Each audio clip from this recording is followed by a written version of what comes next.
Amour Dure. Passages from the Diary of Spiridion Trepka. Part 1. Urbania, August 20th, 1885. I had longed, these years and years, to be in Italy, to come face to face with the past. And was this Italy? Was this the past? I could have cried, yes, cried for disappointment when I first wandered about Rome, with an invitation to dine at the German embassy in my pocket, and 3 or 4 Berlin and Munich vandals at my heels, telling me where the best beer and sauerkraut could be had, and what the last article by Grimm or Mommsen was about. Is this folly? Is it falsehood? Am I not myself a product of a modern northern civilization? Is not my coming to Italy due to this very modern scientific vandalism, which has given me a travelling scholarship, because I have written a book like all those other atrocious books of erudition and art criticism? Nay, am I not here at Urbania on the express understanding that, in a certain number of months, I shall produce just another such book? Dost thou imagine, thou miserable Spiridion, thou Pole grown into the semblance of a German pedant, doctor of philosophy, professor even, author of a prize essay on the despots of the 15th century, dost thou imagine that thou, with thy ministerial letters and proof-sheets in thy black professorial coat-pocket, canst ever come in spirit into the presence of the past? Too true, alas! But let me forget it, at least, every now and then, as I forgot it this afternoon, while the white bullocks dragged my gig slowly winding along interminable valleys, crawling along interminable hillsides, with the invisible droning torrent far below, and only the bare grey and reddish peaks all around, up to this town of Urbania, forgotten of mankind, towered and battlemented on the high Apennine ridge. Sigillo, Penna, Fossombrone, Mercatello, Montemerlo, each single village name, as the driver pointed it out, brought to my mind the recollection of some battle or some great act of treachery of former days. And as the huge mountains shut out the setting sun, and the valleys filled with bluish shadow and mist, only a band of threatening smoke red remaining behind the towers and cupolas of the city on its mountain-top, and the sound of church bells floated across the precipice from Urbania. I almost expected, at every turning of the road, that a troop of horsemen, with beaked helmets and clawed shoes, would emerge with armour glittering and pennons waving in the sunset. And then, not 2 hours ago, entering the town at dusk, passing along the deserted streets, with only a smoky light here and there under a shrine, or in front of a fruit stall, or a fire reddening the blackness of a smithy, passing beneath the battlements and turrets of the palace. Ah, that was Italy. It was the past. August the 21st. And this is the present. 4 letters of introduction to deliver, and an hour's polite conversation to endure with the vice-prefect, the syndic, the director of the archives, and the good man to whom my friend Max had sent me for lodgings. August 22nd to 27th. Spent the greater part of the day in the archives, and the greater part of my time there in being bored to extinction by the director thereof, who to-day spouted Aeneas Sylvius's commentaries for 3/4 of an hour, without taking breath. From this sort of martyrdom, what are the sensations of a former racehorse being driven in a cab? If you can conceive them, they are those of a Pole-turned-Prussian professor. I take refuge in long rambles through the town. This town is a handful of tall black houses huddled on to the top of an Alp, long narrow lanes trickling down its sides, like the slides we make on hillocks in our boyhood, and in the middle the superb red brick structure, turreted and battlemented, of Duke Ottoborno's palace, from whose windows you look down upon a sea, a kind of whirlpool of melancholy grey mountains. Then there are the people, dark, bushy-bearded men riding about like brigands, wrapped in green-lined cloaks upon their shaggy pack-mules, or loitering about, great, brawny, low-headed youngsters, like the parti-coloured bravos in Signorelli's frescoes, the beautiful boys, like so many young Raphaels, with eyes like the eyes of bullocks, and the huge women, Madonnas or St. Elizabeths, as the case may be, with their clogs firmly poised on their toes and their brass pitchers on their heads, as they go up and down the steep black alleys. I do not talk much to these people. I fear my illusions being dispelled.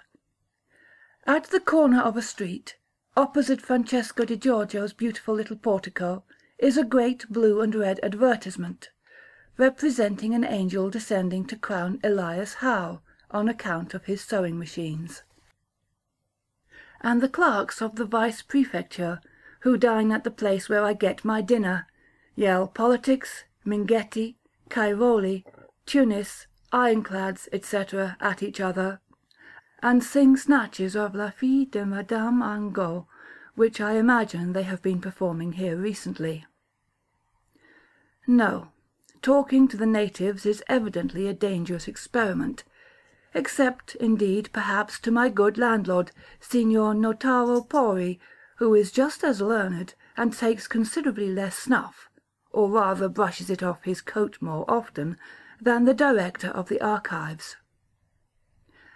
I forgot to jot down, and I feel I must jot down, in the vain belief that some day these scraps will help, like a withered twig of olive or a three-wicked Tuscan lamp on my table, to bring to my mind, in that hateful Babylon of Berlin, these happy Italian days. I forgot to record that I am lodging in the house of a dealer in antiquities. My window looks up the principal street to where the little column with Mercury on the top rises in the midst of the awnings and porticos of the market-place. Bending over the chipped ewers and tubs full of sweet basil, clove pinks and marigolds, I can just see a corner of the palace turret, and the vague ultramarine of the hills beyond.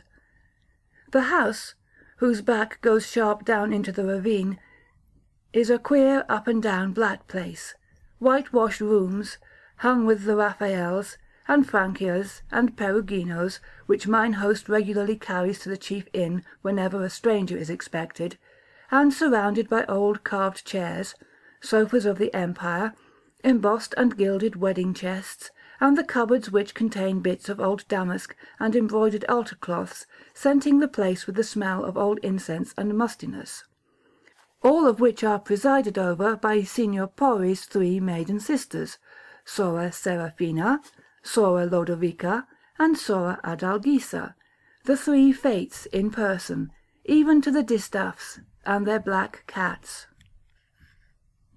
Sor Asdrubali, as they call my landlord, is also a notary. He regrets the pontifical government, having had a cousin who was a cardinal's train-bearer, and believes that if only you lay a table for two, light 4 candles made of dead men's fat, and perform certain rites about which he is not very precise, you can, on Christmas Eve and similar nights, summon up San Pasquale Balon, who will write you the winning numbers of the lottery upon the smoked back of a plate, if you have previously slapped him on both cheeks and repeated 3 Ave Marias. The difficulty consists in obtaining the dead man's fat for the candles, and also in slapping the saint before he has time to vanish.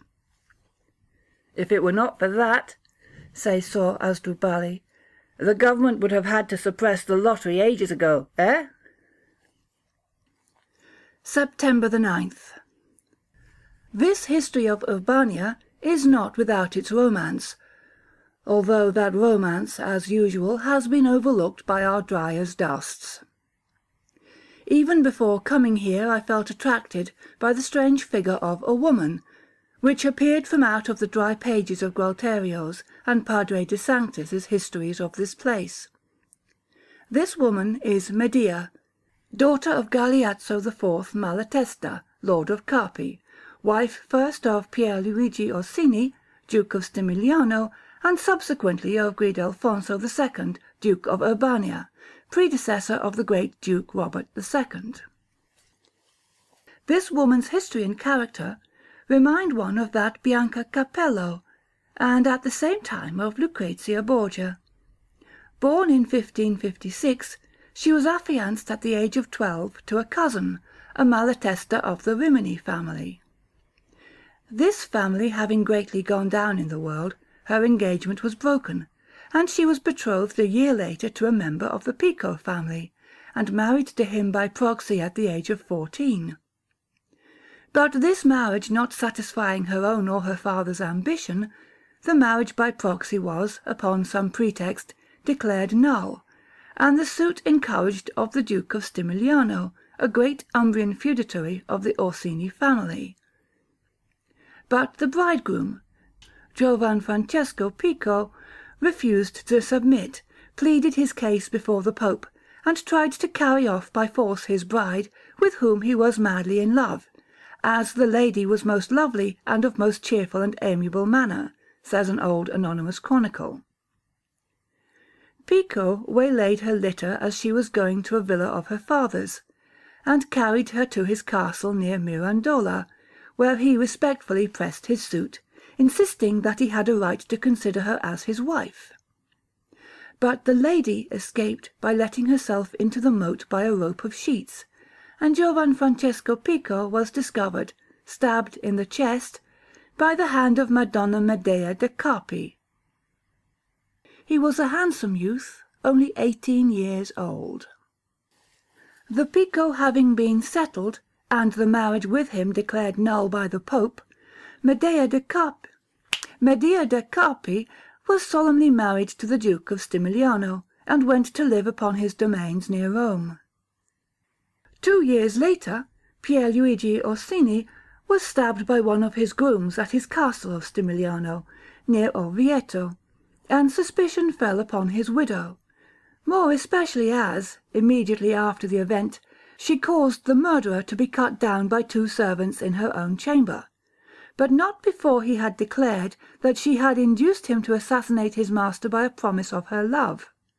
Things became so hot for Medea da Carpi that she fled to Urbania and threw herself at the feet of Duke Guidelfonso II, declaring that she had caused the groom to be killed merely to avenge her good fame, which he had slandered, and that she was absolutely guiltless of the death of her husband. The marvellous beauty of the widowed Duchess of Stimigliano, who was only 19, entirely turned the head of the Duke of Urbania. He affected implicit belief in her innocence, refused to give her up to the Orsinis, kinsmen of her late husband, and assigned to her magnificent apartments in the left wing of the palace, among which was the room containing the famous fireplace ornamented with marble cupids on a blue ground.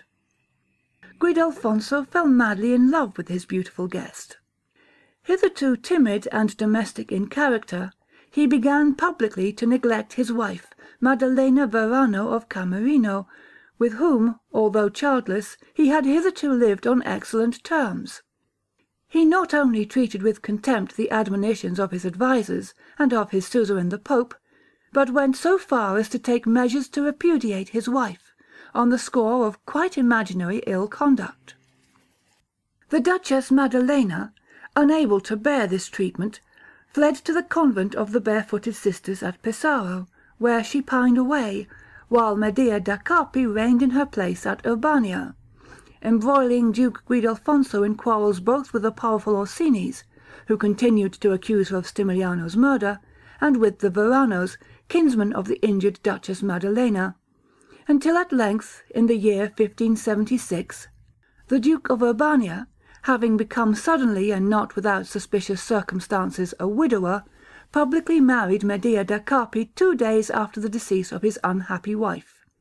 No child was born of this marriage, but such was the infatuation of Duke Guidelfonso that the new Duchess induced him to settle the inheritance of the duchy, having with great difficulty obtained the consent of the Pope, on the boy Bartolommeo, her son by Stimigliano, but whom the Orsinis refused to acknowledge as such, declaring him to be the child of that Giovan Francesco Pico to whom Medea had been married by proxy, and whom, in defence, as she had said, of her honour, she had assassinated. And this investiture of the Duchy of Urbania onto a stranger and a bastard was at the expense of the obvious rights of the Cardinal Robert, Guidelfonso's younger brother. In May 1579, Duke Guidelfonso died suddenly and mysteriously, Medea having forbidden all access to his chamber, lest on his deathbed he might repent and reinstate his brother in his rights.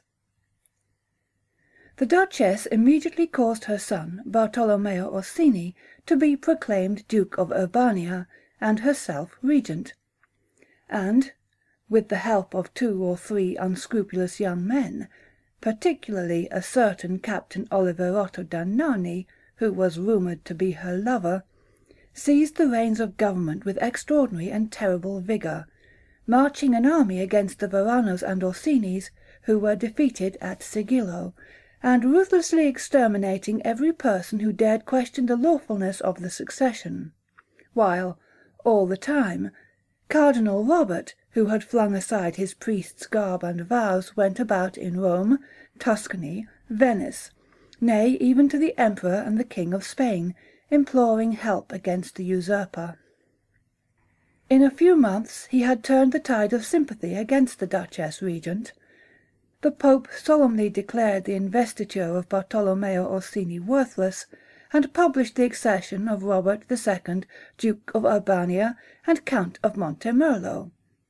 The Grand Duke of Tuscany and the Venetians secretly promised assistance, but only if Robert were able to assert his rights by main force. Little by little, one town after the other of the duchy went over to Robert, and Medea da Carpi found herself surrounded in the mountain citadel of Urbania like a scorpion surrounded by flames. This simile is not mine, but belongs to Raffaello Gualterio, historiographer to Robert II. But, unlike the scorpion, Medea refused to commit suicide.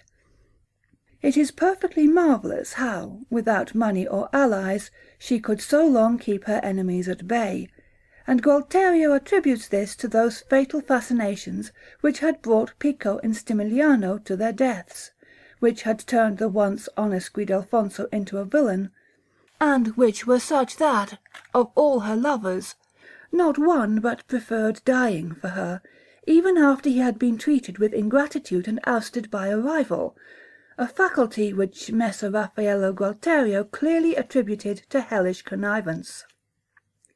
At last the ex-Cardinal Robert succeeded, and triumphantly entered Urbania in November 1579. His accession was marked by moderation and clemency. Not a man was put to death, save Oliverotto da Narni, who threw himself on the new duke, tried to stab him as he alighted at the palace, and who was cut down by the duke's men, crying, "Orsini! Orsini! Medea! Medea! Long live Duke Bartolommeo!" with his dying breath, although it is said that the Duchess had treated him with ignominy. The little Bartolommeo was sent to Rome to the Orsinis, the Duchess respectfully confined in the left wing of the palace. It is said that she haughtily requested to see the new duke, but that he shook his head, and in his priest's fashion quoted a verse about Ulysses and the Sirens, and it is remarkable that he persistently refused to see her, abruptly leaving his chamber one day that she had entered it by stealth.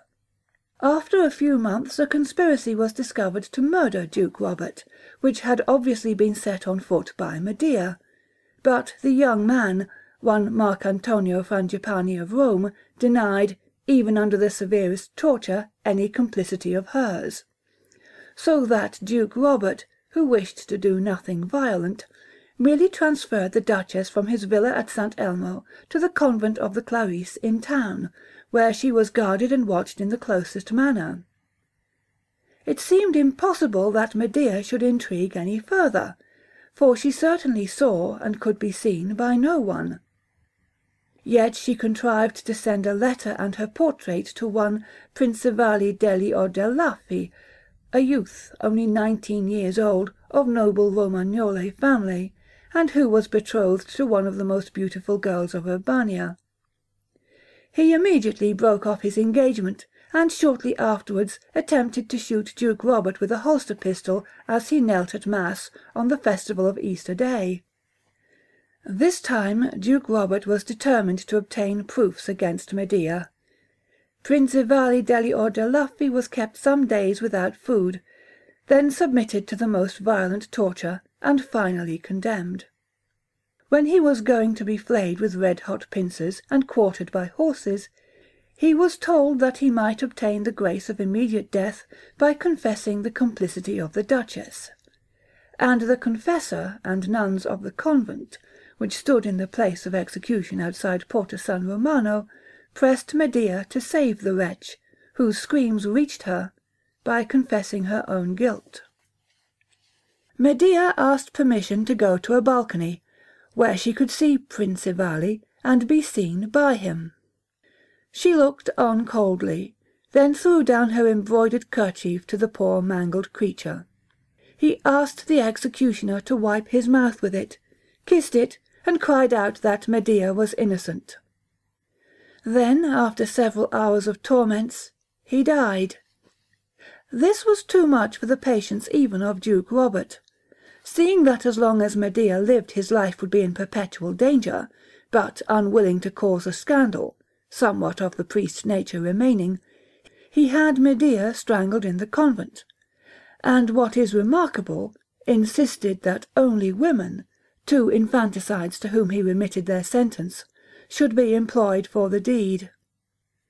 This clement prince, writes Don Arcangelo Zappi in his life of him, published in 1725, can be blamed only for one act of cruelty, the more odious as he had himself, until released from his vows by the Pope, been in holy orders. It is said that when he caused the death of the infamous Medea de Carpi, his fear lest her extraordinary charms should seduce any man was such, that he not only employed women as executioners, but refused to permit her a priest or monk, thus forcing her to die unshriven, and refusing her the benefit of any penitence that may have lurked in her adamantine heart. Such is the story of Medea da Carpi, Duchess of Stimilian Orsini, and then wife of Duke Guidelfonso II of Urbania. She was put to death just 297 years ago, December 1582, at the age of barely 27, and having in the course of her short life brought to a violent end 5 of her lovers, from Giovan Francesco Pico to Principale degli Ordelaffi. September the 20th. A grand illumination of the town in honour of the taking of Rome 15 years ago. Except Sor Asdrubali, my landlord, who shakes his head at the Piedmontese, as he calls them, the people here are all Italianissimi. The popes kept them very much down since Urbania lapsed to the Holy See in 1645. September 28th. I have for some time been hunting for portraits of the Duchess Medea. Most of them, I imagine, must have been destroyed, perhaps by Duke Robert II's fear, lest even after her death this terrible beauty should play him a trick. 3 or 4 I have, however, been able to find. One, a miniature in the archives, said to be that which she sent to poor Principale degli Ordelaffi in order to turn his head, one a marble bust in the palace lumber room, one in a large composition, possibly by Baroccio, representing Cleopatra at the feet of Augustus. Augustus is the idealized portrait of Robert II, round cropped head, nose a little awry, clipped beard and scar as usual, but in Roman dress. Cleopatra seems to me, for all her oriental dress, and, although she wears a black wig, to be meant for Medea da Carpi. She is kneeling, baring her breast for the victor to strike, but in reality to captivate him, and he turns away with an awkward gesture of loathing. None of these portraits seem very good, save the miniature, But that is an exquisite work, and with it, and the suggestions of the bust, it is easy to reconstruct the beauty of this terrible being. The type is that most admired by the late Renaissance, and in some measure immortalized by Jean Goujon and the French. The face is a perfect oval, the forehead somewhat over-round, with minute curls, like a fleece, of bright auburn hair, the nose a trifle over-aquiline, and the cheek-bones a trifle too low, the eyes grey, large, prominent, beneath exquisitely curved brows and lids just a little too tight at the corners. The mouth also, brilliantly red and most delicately designed, is a little too tight, the lips strained a trifle over the teeth. Tight eyelids and tight lips give a strange refinement, and at the same time an air of mystery, a somewhat sinister seductiveness. They seem to take, but not to give. The mouth, with a kind of childish pout, looks as if it could bite or suck, like a leech. The complexion is dazzlingly fair, the perfect transparent rosette lily of red-haired beauty. The head, with its hair elaborately curled and plaited close to it, and adorned with pearls, sits like that of the antique Arethusa on a long, supple, swan-like neck. A curious, at first rather conventional, artificial-looking sort of beauty, voluptuous yet cold, which, the more it is contemplated, the more it troubles and haunts the mind. Round the lady's neck is a gold chain with little gold lozenges at intervals, on which is engraved the posy or pun. The fashion of French devices is common in those days. Amour Dure, Dure Amour. The same posy is inscribed in the hollow of the bust, and, thanks to it, I have been able to identify the latter as Medea's portrait. I often examine these tragic portraits, wondering what this face, which led so many men to their death, may have been like when it spoke or smiled, what at the moment when Medea de Carpi fascinated her victims into love unto death. Amour dure, dure amour, as runs her device. Love that lasts. Cruel love. Yes, indeed, when one thinks of the fidelity and fate of her lovers. October 13th. I have literally not had time to write a line of my diary all these days. My whole mornings have gone in those archives, my afternoons taking long walks. By the way, I must note down a curious circumstance mentioned in an anonymous manuscript life of Duke Robert, which I fell upon to-day. When this prince had the equestrian statue of himself by Antonio Tassi, Giambologna's pupil, erected in the square of the Corte, he secretly caused to be made, says my anonymous manuscript, a silver statuette of his familiar genius or angel. Familiaris aegis angelus seu genius, quod a vulgo dicitur idolino, which statuette or idol, after having been consecrated by the astrologers, ab astrologis quibusdam ritibus sacrato, was placed in the cavity of the chest of the effigy by Tassi, in order, says the manuscript, that his soul might rest until the general resurrection. This passage is curious, and to me somewhat puzzling. How could the soul of Duke Robert await the general resurrection, when, as a Catholic, he ought to have believed that it must, as soon as separated from his body, go to purgatory? Or is there some semi-pagan superstition of the Renaissance, most strange certainly in a man who had been a cardinal, connecting the soul with a guardian genius, who could be compelled by magic rites? Ab astrologis sacrato, the manuscript says of the little idol, to remain fixed to earth, so that the soul should sleep in the body until the day of judgment. I confess this story baffles me. I wonder whether such an idol ever existed, or exists nowadays, in the body of Tassi's bronze effigy. October the 20th. I have been seeing a good deal of late of the Vice-Prefect's son, an amiable young man with a love-sick face and a languid interest in Urbanian history and archaeology, of which he is profoundly ignorant. This young man, who has lived at Siena and Lucca before his father was promoted here, wears extremely long and tight trousers, which almost preclude his bending his knees, a stick-up collar, and an eyeglass, and a pair of fresh kid gloves stuck in the breast of his coat. Speaks of Urbania as Ovid might have spoken of Pontus, and complains, as well he may, of the barbarism of the young men, the officials who dine at my inn and howl and sing like madmen, and the nobles who drive gigs, showing almost as much throat as a lady at a ball.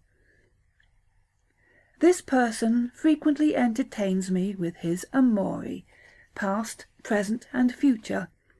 He evidently thinks me very odd for having none to entertain him with in return. He points out to me the pretty or ugly servant girls and dressmakers as we walk in the street, sighs deeply or sings in falsetto behind every tolerably young-looking woman, and has finally taken me to the house of the lady of his heart, a great black-mustachioed countess with a voice like a fish-crier. Here, he says, I shall meet all the best company in Urbania and some beautiful women. Ah, too beautiful, alas! I find 3 huge half-furnished rooms with bare brick floors, petroleum lamps, and horribly bad pictures on bright wash, ball blue, and gamboge walls, and in the midst of it all, every evening, a dozen ladies and gentlemen seated in a circle, vociferating at each other the same news a year old, the younger ladies in bright yellows and greens, fanning themselves while my teeth chatter, and having sweet things whispered behind their fans by officers with hair brushed up like a hedgehog. And these are the women my friend expects me to fall in love with. I vainly wait for tea or supper which does not come, and rush home, determined to leave alone the Urbanian beau monde. It is quite true that I have no amori, although my friend does not believe it. When I came to Italy first, I looked out for romance. I sighed like Goethe in Rome for a window to open and a wondrous creature to appear, welche mich versegend erquickt. Perhaps it is because Goethe was a German, accustomed to German fraus, and I am, after all, a Pole, accustomed to something very different from fraus. But anyhow, for all my efforts, in Rome, Florence, and Siena, I never could find a woman to go mad about, either among the ladies, chattering bad French, or among the lower classes, as cute and cold as money-lenders. So I steer clear of Italian womankind, its shrill voice and gaudy toilettes. I am wedded to history, to the past, to women like Lucrezia Borgia, Vittoria Accoramboni, or that Medea da Carpi. For the present, some day I shall perhaps find a grand passion, a woman to play the Don Quixote about, like the Pole that I am, a woman out of whose slipper to drink, and for whose pleasure to die, but not here. Few things strike me so much as the degeneracy of Italian women. What has become of the race of Faustinas, Marozias, Biancacapellos? Where discover nowadays, I confess she haunts me, another Medea da Carpi?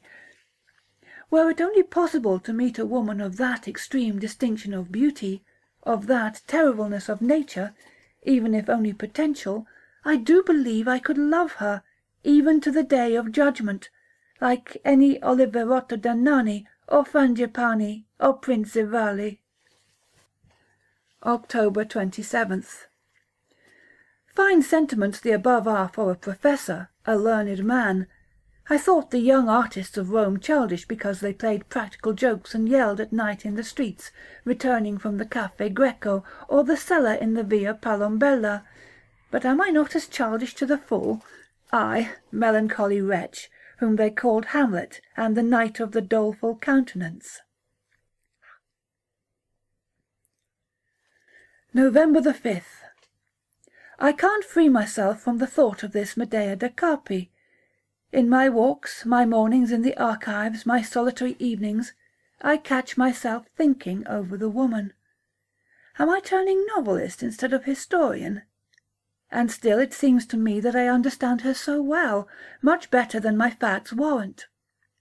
First we must put aside all pedantic modern ideas of right and wrong.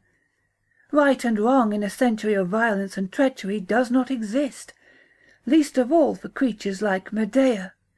Go preach right and wrong to a tigress, my dear sir. Yet is there in the world anything nobler than the huge creature, steel when she springs, velvet when she treads, as she stretches her supple body, or smooths her beautiful skin, or fastens her strong claws into her victim? Yes, I can understand Medea.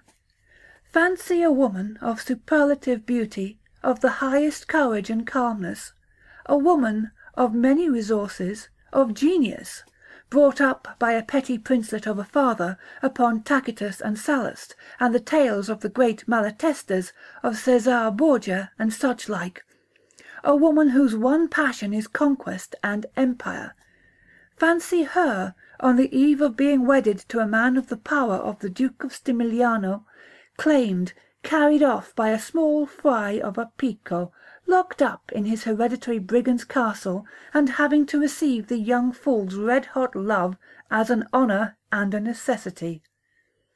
The mere thought of any violence to such a nature is an abominable outrage, and if Pico chooses to embrace such a woman at the risk of meeting a sharp piece of steel in her arms, why, it is a fair bargain.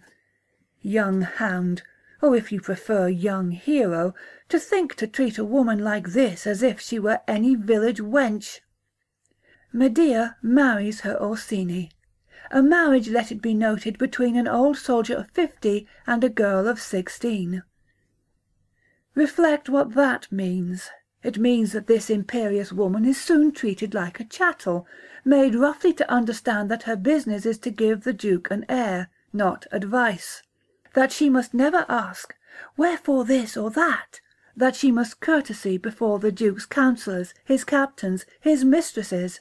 That, at the least suspicion of rebelliousness, she is subject to his foul words and blows, at the least suspicion of infidelity, to be strangled or starved to death, or thrown down an oubliette.